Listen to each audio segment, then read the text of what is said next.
നമ്മൾ എന്തായാലും ഈ ഭൗതിക ലോകത്ത് ജീവിച്ചേ പറ്റൂ. അപ്പോൾ നമ്മൾ കുടുംബ ബന്ധങ്ങളിലും ലക്ഷ്യങ്ങളിലും പ്രതിബദ്ധരാണ്. പക്ഷേ ആത്മവിചാരപാതയിലേക്ക് വരുമ്പോൾ നമ്മൾ എന്തിനാണ് ഇതൊക്കെ ചെയ്യുന്നതെന്നും ലക്ഷ്യങ്ങളൊക്കെ എന്തിനാണെന്നും ചിന്തിച്ചു പോകുന്നു. അപ്പോൾ ഭൗതിക ലോകത്തുള്ള കാര്യങ്ങളും ആത്മീയതയും തമ്മിൽ ഒരു ആശയക്കുഴപ്പം ഉണ്ടാകുന്നു. ഇത് എങ്ങനെ നമുക്ക് പരിഹരിക്കാം? എന്താണ് നമ്മൾ ചെയ്യേണ്ടത്? അപ്പോൾ ഇവിടെ സ്പിരിച്വാലിറ്റി ആൻഡ് മെറ്റീരിയാലിറ്റി ഇത് തമ്മിലുള്ള ഒരു ചെറിയ കോൺഫ്ലിക്റ്റ് ആണ് ഈ ചോദ്യം കൊണ്ട് ഉദ്ദേശിക്കുന്നത്. കാരണം ഈ ചോദിച്ച വ്യക്തി, നമ്മളെല്ലാവരും തന്നെ ചോദിക്കുന്ന ചോദ്യമാണ്, നമ്മളെല്ലാവരും ഈ ഭൗതിക ലോകത്തിൽ ജീവിച്ചല്ലേ പറ്റൂ. We have to live in this material world. അപ്പോൾ നമുക്ക് പല കാര്യങ്ങളും നോക്കാനുണ്ടാവും. കുടുംബം ഉണ്ടാവും, അതുണ്ടാവും, ഇതുണ്ടാവും, ജോലി ഉണ്ടാവും, ലക്ഷ്യങ്ങളൊക്കെ ഉണ്ടാവും.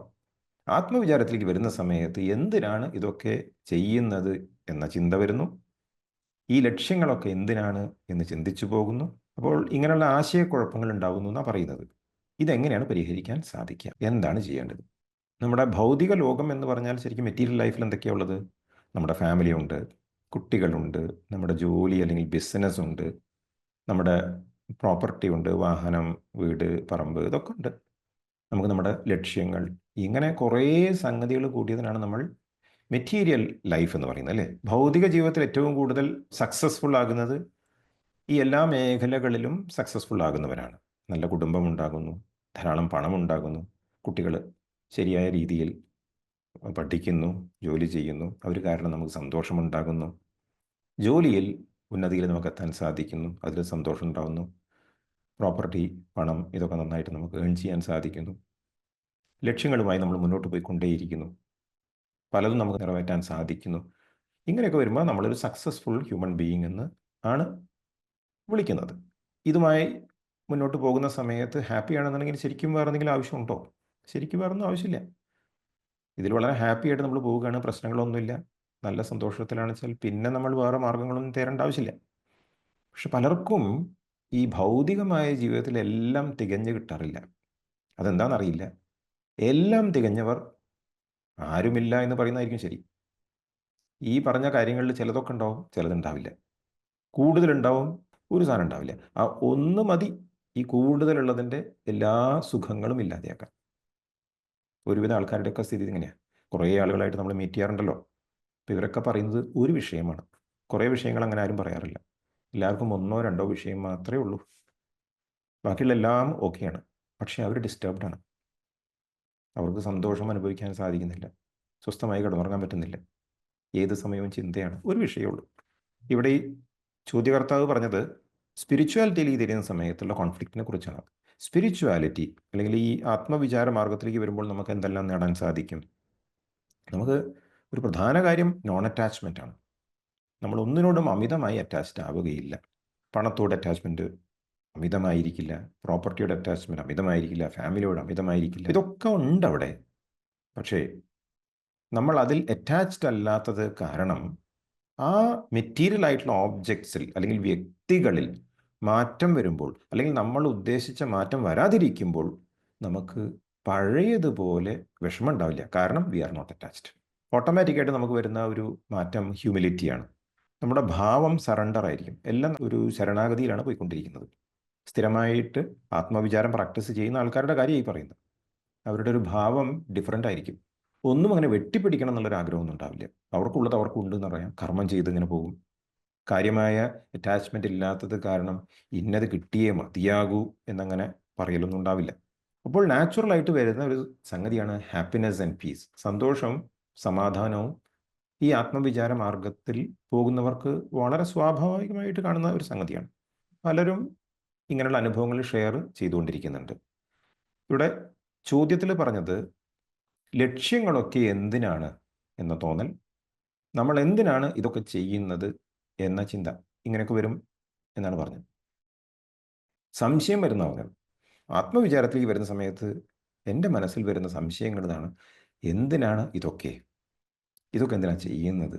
മനസ്സിലാക്കണം, ഇതൊരു ചിന്ത മാത്രമാണ്, ഒന്നും സംഭവിച്ചിട്ടില്ല. നിങ്ങൾ ആത്മവിചാരം ചെയ്തോ എനിക്കറിയില്ല, ചെയ്തോ ഇല്ലയോ എന്നല്ല, ഇതൊരു ചിന്ത മാത്രമാണ്. അപ്പോൾ ഇവിടെ വേറെ സംശയം വന്നത്, അപ്പോൾ ഭൗതിക ലോകത്തുള്ള കാര്യങ്ങളും ആത്മീയതയും തമ്മിൽ ഒരു ആശയക്കുഴപ്പം ഉണ്ടാകുന്നു. ഈ ആശയക്കുഴപ്പം എന്ന് പറയുന്നതും ഒരു ചിന്തയാണ്. ഞാൻ ആത്മവിചാരം ചെയ്യണോ എന്ന ചോദ്യവും ഒരു ചിന്തയാണ്. ഈ കണ്ട എല്ലാ സംഗതികളും, താങ്കൾ മനസ്സിൽ പറയുന്ന ഓരോ കാര്യവും ചിന്തകൾ മാത്രമാണ്. നമ്മളിവിടെ ചോദിക്കേണ്ടത്, ഈ ചിന്തകളുടെ പുറകെ നമ്മൾ പോകണമോ വേണ്ടയോ? ഈ ചിന്തകൾക്കുള്ള ഉത്തരം നമ്മൾ തേടണമോ വേണ്ടയോ? ഇതാദ്യം നമ്മൾ ചോദിക്കണം. ചിന്തയാണല്ലോ, പലതരം ചിന്തകൾ നമുക്ക് ലൈഫിൽ വന്നുകൊണ്ടിരിക്കുന്നുണ്ട്. ഓൾറെഡി ആത്മവിചാരമൊന്നും ഇല്ലാതെ തന്നെ നമുക്ക് ഇഷ്ടംപോലെ ചിന്തകളുണ്ട്. ആത്മവിചാരം വന്നപ്പോൾ വീണ്ടും പുതിയ ചിന്തകൾ വരികയാണ്. ഇതിനൊക്കെ നമ്മൾ അന്വേഷിച്ചു പോകണോ എന്ന് ചോദിക്കുമ്പോൾ മഹർഷി പറയാണ് ടോക്സിൽ, if you go the way of your thoughts you will be carried away by them and you will find yourself in an endless maze. നിങ്ങൾ ചിന്തകളുടെ വഴിയാലെ പോയാൽ എന്ത് സംഭവിക്കും? You will be carried away by them. നിങ്ങൾ അവയാൽ കൊണ്ടുപോകപ്പെടും എന്നാണ് പറയുന്നത്. ആ ചിന്തകൾ നിങ്ങളെ കൊണ്ടുപോകുന്നു. ചിന്തകളുടെ വേറൊരു ലോകമാണ്. ആ ചിന്തകളുടെ ലോകത്തിൽ നിങ്ങൾ പെട്ടുപോകുന്നതാണ് മഹർഷി പറയുന്നത്. If you go the way of your thoughts, ഈ ചിന്തകൾ എന്തൊക്കെയാണോ പറയുന്നത്, ശരി, അതിനുള്ള ഉത്തരം തേടാൻ വേണ്ടി ഞാൻ ശ്രമിക്കാം എന്ന് പറയുന്നത് ചിന്തകളുടെ വഴിയാലെ പോകുന്നതിനാ പറയാം. അപ്പോൾ ഒരു ഉത്തരം കൊടുക്കുമ്പോൾ വേറൊരു ചിന്ത അവിടുന്ന് വരും. അപ്പോൾ അതിന് ഉത്തരം കാണേണ്ടി വരും. കാരണം ഒരു ഉത്തരത്തിൽ നമ്മുടെ ചോദ്യങ്ങൾ അവസാനിക്കുന്നില്ല. ഉണ്ടോ? ഒരിക്കലുമില്ല. വീണ്ടും ചിന്തകൾ ഇങ്ങനെ വന്നുകൊണ്ടിരിക്കും. ഒന്നിന് പുറകെ ഒന്നായി ചിന്തകൾ വന്നുകൊണ്ടിരിക്കും. അപ്പം നിങ്ങൾ ഒന്നിന് പുറകെ ഒന്നായി ഉത്തരം കണ്ടുപിടിച്ചുകൊണ്ടേയിരിക്കും. അതാണ് മഹർഷി പറയുന്നത്, if you go the way of your thoughts you will be carried away by them. ചിന്തകൾ നിങ്ങളെ കൊണ്ടുപോകുമെന്നാണ് പറയുന്നത്. And you will find yourself in an endless maze. അനന്തമായ കുരുക്ക് വഴിയിൽ നിങ്ങൾ നട്ടം തിരിഞ്ഞു പോകുമെന്നാണ് പറയുന്നത്. Endless maze. മെയ്സ് എന്ന് പറഞ്ഞാൽ ഏത് വഴിയിലൂടെ പോവുക, എവിടെ പോയാലും എനിക്ക് അവിടെ എത്താൻ പറ്റുക എന്നുള്ളതാണല്ലോ. ഇതാണ് വിഷയം. അപ്പോൾ മഹർഷിയുടെ ഒരു ഗൈഡൻസ്, ഇങ്ങനെയുള്ള ചിന്തകൾ വരുന്ന സമയത്ത് അതിൻ്റെ വഴിയാൽ പോയിട്ട് വലിയ കാര്യമില്ല. പോയാൽ എന്താ വിഷമം? നിങ്ങൾ ഇപ്പോഴെവിടെയാണോ ഉള്ളത് അതിനേക്കാൾ ദൂരേക്ക് പോകും. ചിന്തകളുടെ ലോകത്തിൽ, യാഥാർത്ഥ്യത്തിലല്ല, ഭൗതിക ജീവിതത്തിലല്ല. ഭൗതിക ജീവിതത്തിൽ നമുക്ക് കണ്ടമാനം ചിന്തേണ്ട ആവശ്യമൊന്നുമില്ല. ആവശ്യമുള്ള ചിന്ത മതി. അപ്പോൾ ഇങ്ങനെയുള്ള ചിന്തകളായി പോയി കഴിഞ്ഞാൽ നമുക്ക് ചെയ്യേണ്ട കാര്യങ്ങൾ ചെയ്യാൻ പറ്റില്ല. സോ ഇത് എങ്ങനെ നമുക്ക് പരിഹരിക്കാം? എന്താണ് നമ്മൾ ചെയ്യേണ്ടത് എന്നാണ് ചോദ്യം. ഇതിനും വളരെ ക്ലിയർ ആയിട്ടുള്ള അണ്ടർസ്റ്റാൻഡിങ് ഉണ്ട്. കാരണം ഇപ്പം നമുക്കൊരു കാര്യം മനസ്സിലായി, ഈ ആത്മവിചാരം വരുമ്പോൾ ഇങ്ങനെയുള്ള പലതരം സംശയങ്ങളും വരാൻ സാധ്യതയുണ്ട്. അതാണ് ആദ്യം ആത്മവിചാരം ചെയ്തു കഴിഞ്ഞാൽ എന്താ ബെനിഫിറ്റ് എന്നുള്ള ലെഫ്റ്റ് സൈഡിൽ കാണിച്ചത്. ആദ്യം നിങ്ങൾ ചോദിക്കണം, നിങ്ങൾക്ക് ഇതൊക്കെ വേണോ? നോൺ അറ്റാച്ച്മെന്റ് എന്ന് പറഞ്ഞാൽ ഫാമിലി വിട്ടുപോകുക എന്നല്ല, അറ്റാച്ച്ഡ് ആവില്ല. ഓക്കെ, നിങ്ങളുടെ ഭർത്താവ് മാറണം എന്ന പിടിവാശി ഉണ്ടാവില്ല. അതാണ് നോൺ അറ്റാച്ച്മെന്റ്. നിങ്ങളുടെ ഭാര്യ എങ്ങനെയാണോ അങ്ങനെ തന്നെ ഓക്കെയാണ്. നിങ്ങളുടെ മക്കൾ എങ്ങനെയാണോ അവർ ഓക്കെയാണ് എന്ന ഉള്ളിൻ്റെ ഉള്ളിലുള്ള ഒരു തിരിച്ചറിവാണ്. ആ ഒരു തിരിച്ചറിവ് നിന്നുകൊണ്ട് നിങ്ങൾ വേണ്ടത് ചെയ്യും. എന്തെങ്കിലും ആയിക്കോട്ടെ എന്ന് പറയലല്ല. അറ്റാച്ച്മെന്റ് ഇല്ലാതെയാകുമ്പോൾ അവരുമായി നിങ്ങൾ പെരുമാറുന്ന രീതി മാറും. അവരോട് സംസാരിക്കുന്ന രീതി മാറും. നിങ്ങളുടെ രീതിയിലാണ് മാറ്റം വരേണ്ടത്. മക്കളുടെ രീതിയിലല്ല മാറ്റം വരേണ്ടത്. ഭർത്താവിൻ്റെ രീതിയിലല്ല മാറ്റം വരേണ്ടത്. ഭാര്യയുടെ രീതിയിലല്ല മാറ്റം വരേണ്ടത്. നിങ്ങളുടെ രീതിയിലാണ് മാറ്റം വരേണ്ടത്. നിങ്ങളുടെ രീതിയിൽ മാറ്റം വരുമ്പോൾ മറ്റുള്ളവരെ ഈശ്വരൻ നോക്കിക്കോളും, ദൈവം നോക്കിക്കോളും, അല്ലെങ്കിൽ പ്രപഞ്ച ശക്തി നോക്കിക്കോളും. ആ പ്രപഞ്ച ശക്തിക്ക് നിങ്ങൾ ഒരിടം കൊടുക്കുന്നില്ല, ദൈവത്തിന് ഒരു സ്ഥാനം കൊടുക്കുന്നില്ല അവരെ മാറ്റാൻ. ഇതാണ് വിഷയം. നിങ്ങൾ മാക്സിമം ട്രൈ ചെയ്തുകൊണ്ടിരിക്കുകയാണ്. കൂടുതൽ സമയവും ചിന്തയുടെ ലോകത്താണ്. ഇതാണ് വിഷയം.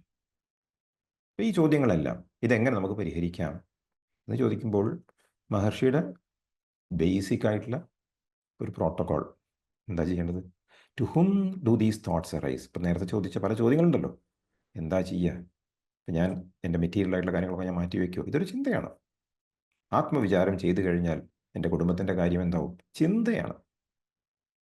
ഞാനിതെല്ലാം വിട്ടേച്ച് ഉള്ള വാഹനവും വിറ്റ് വീടും വിറ്റ് എവിടേക്കെങ്കിലും പോകുമോ?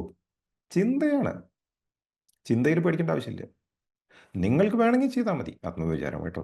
ആരും ഇവിടെ നിങ്ങളെ പിടിച്ചു വെച്ചിട്ട് ആത്മവിചാരം ചെയ്തേ പറ്റൂ, എങ്കിലേ ഈ ക്ലാസ്സിൽ എൻട്രി ഉള്ളൂ, അങ്ങനെയൊന്നും പറയുന്നില്ല. നിങ്ങൾ കേട്ട് പോയിക്കോളൂ. നിങ്ങൾ ആത്മവിചാരം ചെയ്യണമെന്ന് ആരും വാശി പിടിക്കുന്നില്ല. പക്ഷേ ആദ്യം നോക്കണം, ഈ ചിന്തകൾ കൊണ്ട് നിങ്ങൾക്ക് വല്ല പ്രയോജനം ഉണ്ടോ എന്ന് നോക്കണം. ചിന്തകൾ കയറി വരുമ്പോൾ ഉടനെ ചോദിക്കണം, ആർക്കാണ് ഈ ചിന്ത ഉണ്ടാകുന്നത്? ആ മനസ്സാണെന്ന് നമുക്ക് മനസ്സിലാവും. ആർക്കാണ് ഉണ്ടാവുന്നത്? എനിക്ക് എന്നുള്ള ഉത്തരം വരുമല്ലോ. അപ്പോൾ ഉടനെ ഹു അമായി, ഞാൻ ആര് എന്ന ചോദ്യം ചോദിക്കാനാണ് പറയുന്നത്. ഇത്രയും സിമ്പിളായിട്ടുള്ള ടെക്നിക്കിന് നിങ്ങൾക്ക് എന്തെങ്കിലും പറയാനുണ്ടോ? ഇതൊരു സ്പിരിച്വാലിറ്റി ആണോ? വേറൊന്നും ചെയ്യാൻ പറയുന്നില്ല. നിങ്ങളുടെ ചിന്തകൾ വരുന്ന സമയത്ത് ആ ചിന്ത എവിടെ നിന്നാണ് ഉണ്ടാകുന്നതെന്നാണ് പറയുന്നത്. അത് ചോദിക്കാനാണ് പറയുന്നത്. ചിന്തകളുടെ വഴിയാലെ പോകുന്നില്ല. ഒന്നിന് പുറകെ ഒന്നായി ചിന്തകൾ വരില്ല. കാരണം ആദ്യത്തെ ചിന്തയെ നിങ്ങൾ ചോദ്യം ചെയ്യുകയാണ് റിവേഴ്സ് ആയിട്ടുള്ള ഡയറക്ഷനിൽ. ആ ചിന്ത എവിടെ നിന്നാണ് ഉണ്ടായത്? ചിന്ത ആകാശത്ത് നിന്ന് വരില്ല, ചിന്ത നിങ്ങളുടെ ഉള്ളിൽ നിന്നാണ് വരുന്നത്. അപ്പോൾ ഈ ചിന്ത ആർക്കാണ് ഉണ്ടാകുന്നത് എന്ന് ചോദിക്കുമ്പോൾ നിങ്ങൾക്ക് ഒരു സംശയവും കൂടാതെ പറയാൻ സാധിക്കും, എനിക്കാണെന്ന് പറയാൻ പറ്റില്ലേ? നിങ്ങൾ പറയുമോ വേറെ ആർക്കുണ്ടായ ചിന്തയാണെന്ന് പറയുമോ? നിങ്ങൾക്കുണ്ടായ ചിന്തയാണ്. നിങ്ങൾക്കുണ്ടായ ചിന്ത കൊണ്ടുള്ള ഉപദ്രവം നിങ്ങൾക്ക് തന്നെയാണ്. നിങ്ങളുടെ ചിന്ത കാരണം ഉണ്ടായിരുന്ന സന്തോഷമാണ് നിങ്ങൾക്ക്, ഒക്കെ നിങ്ങൾക്കാണ്. അപ്പോൾ ഈ ചിന്ത ആർക്കാണ് ഉണ്ടായതെന്ന് ചോദിക്കുമ്പോൾ എനിക്ക് നല്ല ഉത്തരം വരും. അപ്പോൾ ഈ എനിക്ക് എന്ന് പറഞ്ഞ ഒരു ഫസ്റ്റ് പേഴ്സൺ അവിടെ ഉണ്ടല്ലോ, ഒരു ഞാൻ അവിടെ ഉണ്ടല്ലോ. ആ ഞാൻ ആരാണ് എന്ന് അന്വേഷിക്കാനാണ് മഹർഷി പറയുന്നത്. ഇത്രയേ ഉള്ളൂ. ഇനി നമുക്ക് ആത്മവിചാരം മാറ്റിവെക്കാം, സെൽഫ് എൻക്വയറി മാറ്റിവെക്കാം, സ്പിരിച്വാലിറ്റി മാറ്റിവെക്കാം. നമുക്ക് നമ്മുടെ ഭൗതിക ജീവിതം മാത്രം എടുത്തോളൂ. നിങ്ങൾക്ക് ഫാമിലി ഇല്ലേ? ഉണ്ട്. കുട്ടികളില്ലേ? ഉണ്ട്. ബിസിനസ്സോ കരിയറോ ഇല്ലേ? ഉണ്ട്. പ്രോപ്പർട്ടി ഇല്ലേ? ഉണ്ട്. ഗോൾസ് ഇല്ലേ? ഉണ്ട്. സ്പിരിച്വാലിറ്റി, ആത്മവിചാരം, ഇതൊന്നുമില്ലാതെ നിങ്ങൾ വളരെ ക്ലിയർ ആണോ മനസ്സ് എന്ന് ചോദിച്ചാൽ മതി. വിത്തൗട്ട് സെൽഫ് എൻക്വയറി നിങ്ങൾക്ക് ചിന്തകളുണ്ടോ ഇല്ലയോ? തീർച്ചയായും ഉണ്ട്. എക്സിസ്റ്റിംഗ് ആയിട്ടുള്ള ഈ പ്രശ്നങ്ങളൊക്കെ ചിന്തകൾ കൊണ്ട് നിങ്ങളിങ്ങനെ ടാക്കിൾ ചെയ്തുകൊണ്ടിരിക്കുകയാണ് അല്ലേ? ഫാമിലിയെ കുറിച്ചുള്ള ഒരു കാര്യം ചെയ്യുമ്പോഴായിരിക്കും കുട്ടികളുടെ വിഷയം വരിക, അപ്പോഴാണ് കരിയർ വരിക, അപ്പോഴേക്കും അത് വരിക, അത് വരിക. ഒന്നിന് പുറകെ ഒന്നായിട്ട് ചിന്തകൾ വന്നുകൊണ്ടിരിക്കും. പലർക്കും പലതരം കോൺഫ്ലിക്റ്റ് ആണ് ഈ ചിന്തകൾ കാരണം, എന്താ വേണ്ടത് എന്ന്. അപ്പോൾ ആത്മവിചാരം മാറ്റി വെച്ചോളൂ. ഈ സംഗതികൾ മാത്രം വരുമ്പോൾ ഇതെങ്ങനെ നമുക്ക് പരിഹരിക്കാം എന്ന് ആദ്യം ചോദിക്കണം. ഓക്കെ, നിങ്ങൾ സ്പിരിച്വൽ പേഴ്സൺ ഒന്നും ആവണ്ട, എവിടെയും പോകണ്ട, റിട്രീറ്റിനും വരണ്ട. നിങ്ങളുടെ മനസ്സിലുള്ള ചിന്തകളുണ്ടല്ലോ, സാധാരണ ജീവിതത്തിലുള്ള കാര്യം പറയുന്നത്, ഭൗതിക ജീവിതത്തിലുള്ള കാര്യങ്ങളാണ് പറയുന്നത്. എന്താ ചെയ്യുക? എൻ്റെ ജോലിയുടെ അവസ്ഥ എന്താകും? ആത്മവിചാരമില്ല കേട്ടോ. ആരോഗ്യം ഇങ്ങനെയൊക്കെയാണ് പോകുന്നത്. എന്താ ചെയ്യുക? എവിടെയാ ചികിത്സയ്ക്ക് പോവുക? സുഖമാവോ? നിങ്ങൾക്കോ അല്ലെങ്കിൽ കുടുംബത്തിലുള്ള ആർക്കോ എന്തെങ്കിലും അസുഖമോ വിഷമമുണ്ടാവുമോ? ചിന്തയില്ലേ? ഇതൊരു ചിന്തയാണ്. ആ ചിന്തയ്ക്ക് എങ്ങനെ പരിഹാരം കാണണമെന്ന് ആലോചിച്ചോളൂ. സ്പിരിച്വാലിറ്റി വേണ്ട. അപ്പോൾ ഇങ്ങനൊരു ചിന്ത വരുമ്പോൾ ഇമ്മീഡിയറ്റ്ലി ഈ മനസ്സിലേക്ക് ഈ ചോദ്യം കൊണ്ടുവരും, to whom do these thoughts rise? ഇപ്പോൾ കൊണ്ടുവന്നോളൂ. നിങ്ങൾ ഡിസ്റ്റർബ് ചെയ്യുന്ന ഒരു ചിന്ത ഇപ്പോൾ വന്നോട്ടെ.